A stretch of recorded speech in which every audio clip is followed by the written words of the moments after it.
Um, where are we? Oh yeah. A lot of things were passed. The Senate today passed the 9/11 health bill, it's called. Um, it's a bill to cover the cost of medical care for rescue workers and others who got sick from breathing the toxic fumes, dust, and smoke that was a direct result of the criminal incompetence of the Bush crime family. They allowed this attack to occur in order to put into effect the neo-fascist policies that immediately followed on the heels of that attack. The Bush crime family had no interest in taking care of the people who were actually breathing in other people's DNA that day. That dust, the dust we saw, what do you think that was? What do you think was included in it? But the Bush crime family, the only use they had for what occurred at Ground Zero was photo ops.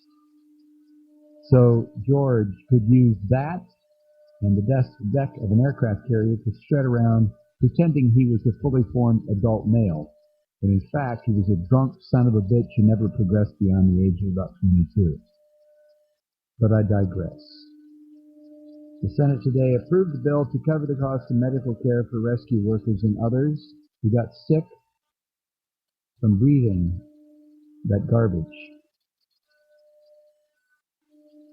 The vote passed by unanimous consent, and it came soon after a deal was reached between conservative Republicans and Senator Schumer and Kirsten Gillibrand. The New York Democrats agreed to changes demanded by the conservative lawmakers who raised concerns about the measure's costs and prevented the bill from advancing in the Senate.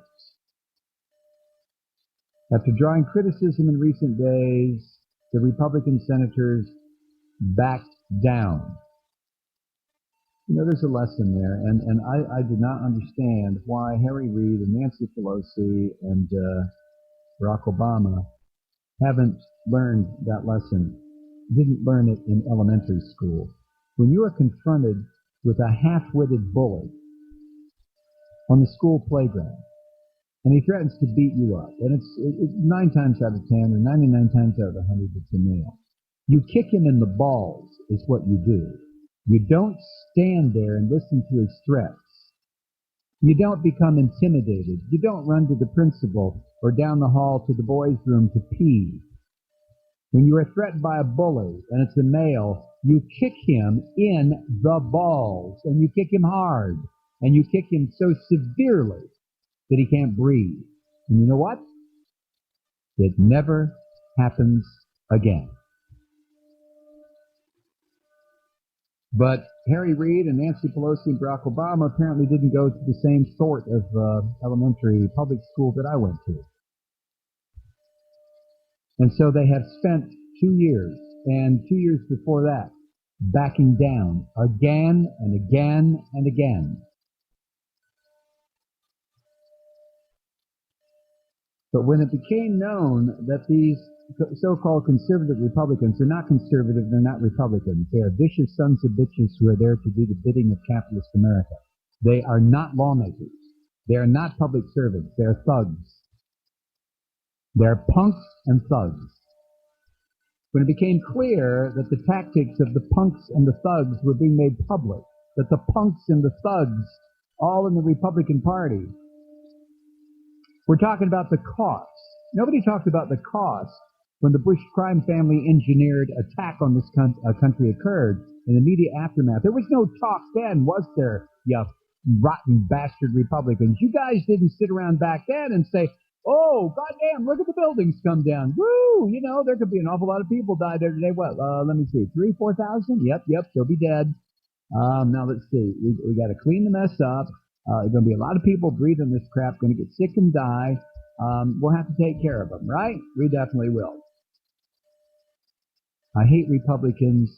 I hate anyone who represents Republican, corrupt ideas and belief system, they turn my stomach. I don't believe I live in the same country with these people.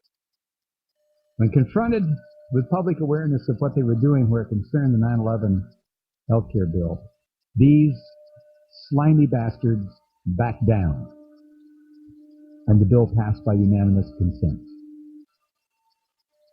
Under the new agreement, the bill provides $4.3 billion over 5 years for health coverage to the 9/11 workers instead of the original $7.4 billion over 8 years.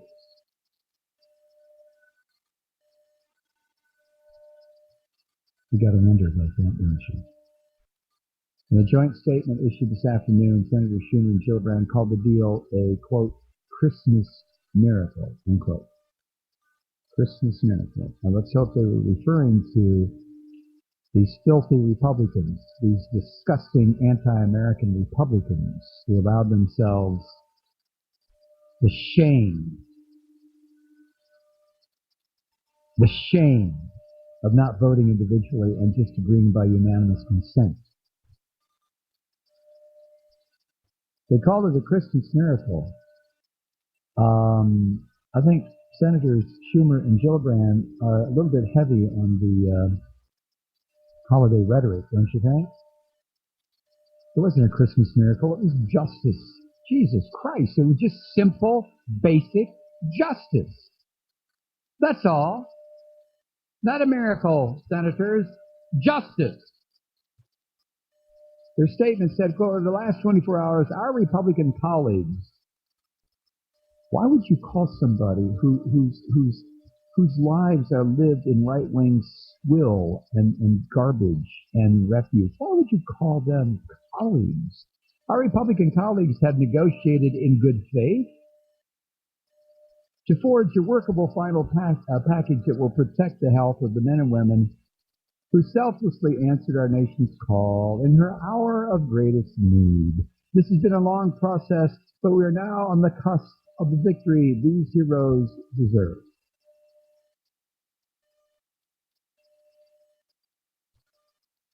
Tom Coburn, the pig Republican from Oklahoma, said it is not compassionate to help one group, the 9/11 people, while robbing future generations of opportunity, unquote. You rancid son of a bitch. You filthy, filthy human being, Coburn.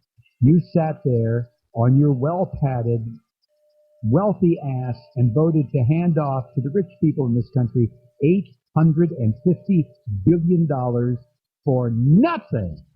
For doing nothing.